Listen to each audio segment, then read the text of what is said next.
출애굽기 15장 1절부터 21절입니다. 오늘 본문의 배경이해입니다. 갈라디아서를 마치고 우리는 다시 출애굽기 이야기를 시작합니다. 매일 성경에서 이러한 묵상 스케줄을 짠 이유가 있습니다. 갈라디아서에서 우리는 복음이 무엇인지 보았습니다. 복음을 구약의 이미지로 설명하자면 출애굽기와 같습니다. 이집트에서 종살이하던 이스라엘 백성들을 하나님이 구원하셨습니다. 그리고 그들은 이집트에서 종살이하던 삶의 모습들을 홍해에 완전히 수장시켰습니다. 이제 기적적으로 구원받은 이스라엘 백성들에게는 새로운 삶이 기다리고 있습니다. 이제 종이 아닌 하나님 백성의 삶입니다. 오늘 본문은 이스라엘 백성들을 구원하시기 위해 홍해를 가르시고 뒤쫓던 이집트 모든 군대를 바다에 수장시킨 하나님 능력에 대한 찬양을 하고 있습니다. 흔히 모세의 노래 또는 바다의 노래라고 불려집니다. 이러한 이스라엘 백성들의 모습을 사도 바울은 고린도전서 10장에서 이스라엘 백성들이 침례를 받는 것으로 표현했습니다. 이렇게 이스라엘 백성들은 새로운 삶의 모습을 시작해야 하는데 과연 출애굽기에서는 어떤 모습이 기다리고 있을까요? 1절부터 3절입니다. 그때 모세와 이스라엘 자손이 이 노래를 불러서 주님을 찬양하였다. 내가 주님을 찬송하련다. 그지없이 높으신 분, 말과 기병을 바다에 쳐넣으셨다. 주님은 나의 힘, 나의 노래, 나의 구원, 주님이 나의 하나님이시니 내가 그를 찬송하고 주님이 내 아버지의 하나님이시니 내가 그를 높이련다. 주님은 용사이시니 그 이름 주님이시다. 여기서 찬송의 초점은 찬양하는 자의 감정이 아닌 하나님의 행동에 있습니다. 그렇다 보니 이 시의 묘사들도 하나님이 직접 하신 일로 묘사하고 있습니다. 그래서 2절에서는 주님이 자신의 손으로 바로의 군대를 바다에 쳐넣으셨다고 말합니다. 이 단락에서 하나님의 호칭이 여러 가지 등장합니다. 나의 힘, 나의 노래, 나의 구원, 나의 하나님, 내 아버지의 하나님, 용사, 주님, 이렇게 많은 표현들이 나타나고 있습니다. 모두 이스라엘을 구원하신 하나님을 향한 찬양의 고백입니다.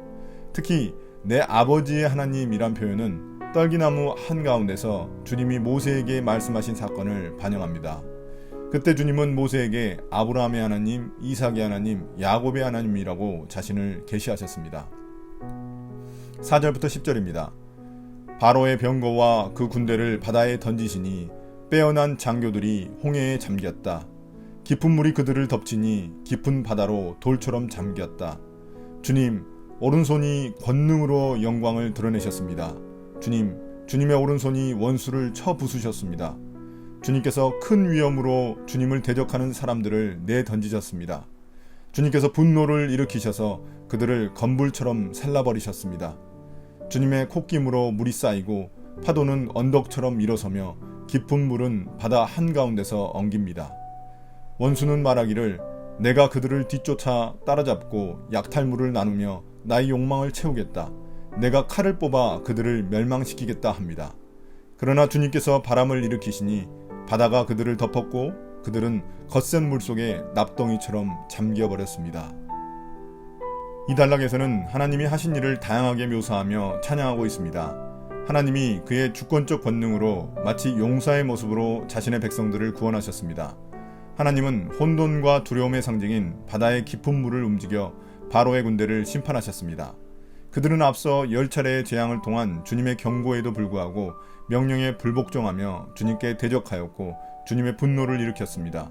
주님의 콧김만으로 바닷물이 쌓이고 파도가 언덕처럼 일어나 깊은 물이 바다 한가운데서 엉겼습니다. 구약에서 주님의 콧김은 보통 여호와의 분노를 상징합니다.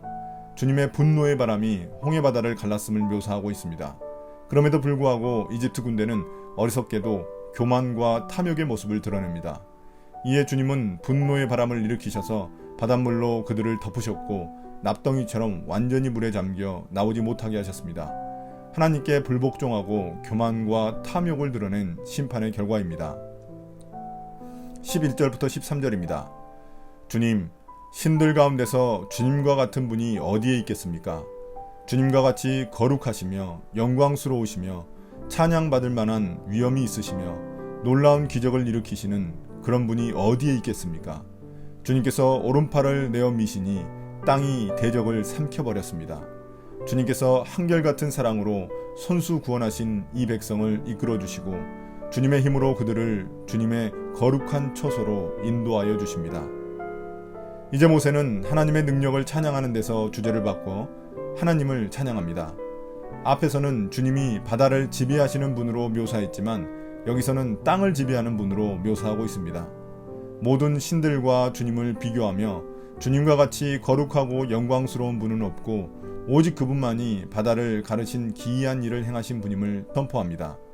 이와 같은 찬양은 주님이 이집트를 10가지 재앙으로 치셨을 때 바로에게만 승리하신 게 아니라 이집트의 수많은 신들을 상대로도 승리하셨다는 사실을 알려줍니다.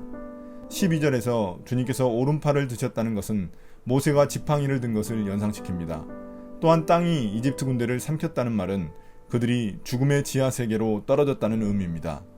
땅이 구약에서 수올, 즉 죽음을 상징하기도 합니다. 주님은 한결같은 사랑으로 그들을 구원해 주셨고 주님의 거룩한 처소로 인도해 주십니다. 여기서 거룩한 처소란 잠시 후 모세가 백성들을 인도해 도착할 시내산을 의미합니다. 14절부터 16절입니다. 이 이야기를 듣고 여러 민족이 두려워서 떱니다. 블레셋 주민이 겁에 질려 있습니다. 에돔의 지도자들이 놀라고 모압의 권력자들도 무서워서 떨며 가나안의 모든 주민도 낙담합니다. 그들이 모두 공포와 두려움에 사로잡혀 있습니다. 주님의 권능의 팔 때문에 주님의 백성이 다 지나갈 때까지, 주님께서 속량하신 이 백성이 다 지나갈 때까지 그들은 돌처럼 잠잠하였습니다. 주님의 놀라운 구원 사건은 단지 이스라엘만의 일이 아니라 주변 국가들, 특히 이스라엘과 적대 관계에 있던 나라들에게도 간담을 서늘하게 만드는 사건이었습니다. 그들은 이스라엘에 행하신 하나님의 능력을 듣고 공포와 두려움에 떨 수밖에 없었습니다. 여기에 등장하는 블레셋, 에돔, 모압, 가나안은 모두 이스라엘 백성들이 가야 할 약속의 땅 가나안과 그 주변에 있는 민족들입니다. 이스라엘 백성들이 가나안 땅으로 가려면 에돔, 모압, 가나안 순으로 지나가야만 합니다. 모세는 홍해 사건이 앞으로 그들이 가야 할 길과 치러야 할 전쟁 가운데서도 영향을 미치리라 신뢰하고 있습니다. 이런 주님의 능력이 두려워 주변 민족들은 이스라엘이 지나갈 때 돌처럼 잠잠할 거라며 선포합니다. 17절 18절입니다. 주님께서 그들을 데려다가 주님의 소유인 주님의 산에 심으실 것입니다. 주님, 이곳이 바로 주님께서 계시려고 만드신 곳입니다. 주님께서 손수 세우신 성소입니다. 주님께서 영원 무궁토록 다스리실 것입니다. 홍해 사건은 이스라엘 백성들의 미래에 대해 기대하게 만듭니다. 모세는 주님이 자기 백성을 주님의 산에 심으실 것이라고 말합니다. 그곳이 주님이 거하실 주님의 성소가 될 것이라 말합니다. 이를 볼 때 그곳은 시온산, 즉 예루살렘을 의미합니다. 모세는 미래를 내다보며 그곳에서 주님이 영원히 다스리실 것이라고 예언하고 있습니다. 이스라엘 백성들에게 출애굽 사건은 하나님이 어떤 분이고 어떤 일을 하시는지 잘 보여주었기에 모세는 주님을 신뢰하며 믿음으로 선포하고 있는 것입니다. 19절부터 21절입니다. 바로의 군마가 그의 병거와 기병과 함께 갈라진 바다로 들어갈 때에 주님께서 바닷물을 돌이키셔서 그들을 덮으셨다. 그러나 이스라엘 자손은 바다 한가운데로 마른 땅을 밟고 건넜다. 그때 아론의 누이요 예언자인 미리암이 손에 소구를 드니 여인들이 모두 그를 따라 나와 소구를 들고 춤을 추었다. 미리암이 노래를 매겼다. 주님을 찬송하여라. 그지없이 높으신 분, 말과 기병을 바다에 던져 넣으셨다. 모세의 노래는 18절에서 마무리되고 여기서는 모세의 누이 미리암이 주도한 여인들의 축하 공연 장면이 등장하고 있습니다. 19절에서는 앞서 찬양을 부른 이유를 간략히 요약하고 있습니다. 20절, 21절은 앞서 모세의 찬양을 듣고 미리암과 여인들이 응답하는 모습입니다. 소구를 들고 여인들이 춤을 추며 찬양하는 장면을 묘사하고 있습니다. 이 장면은 싸움터에서 승리하고 돌아온 용사들을 맞아들이는 모습을 연상케 합니다. 미리암의 이름의 의미는 선물입니다. 미리암은 아론의 누이, 여선지자라는 두 가지 타이틀이 주어지고 있습니다. 또한 미리암은 여인들의 찬양과 춤을 이끄는 역할을 하고 있습니다. 이런 점에서 볼 때 미리암이 이스라엘 백성들의 지도자 역할을 담당했음을 알 수 있습니다. 21절은 1절과 동일한 구절이 반복되고 있습니다. 이를 수미쌍광 구조라고 부르는데 이를 통해 홍해 사건이 실제 일어난 일임을 강조하고 있습니다. 오늘의 묵상 포인트입니다. 첫 번째, 찬양은 하나님의 구원을 경험한 자들의 자연스러운 반응입니다. 찬양을 통해 미래 구원에 대해서도 신뢰할 수 있습니다. 우리는 요즘 얼마나 찬양을 하고 있습니까? 찬양을 통해 내 마음을 고백해 봅시다. 두 번째, 이스라엘 백성들은 출애굽했지만 그 이후의 삶이 기다리고 있습니다. 그리스도인들도 구원 이후의 삶이 더욱 중요합니다. 출애굽의 하나님을 기억하며 어려운 상황 속에서도 날마다 그 은혜를 기대하는 삶이 중요합니다. 나의 기도입니다. 주님, 출애굽의 하나님이 바로 나의 하나님과 동일한 분임을 다시금 기억합니다. 내 삶 속에 근심, 걱정이 있지만 믿음으로 계속 주님을 찬양하겠습니다. 나의 힘, 나의 노래, 나의 하나님이라고 고백하겠습니다. 주님의 놀라운 능력으로 나를 구원해 주십시오. 예수님 이름으로 기도드립니다. 아멘.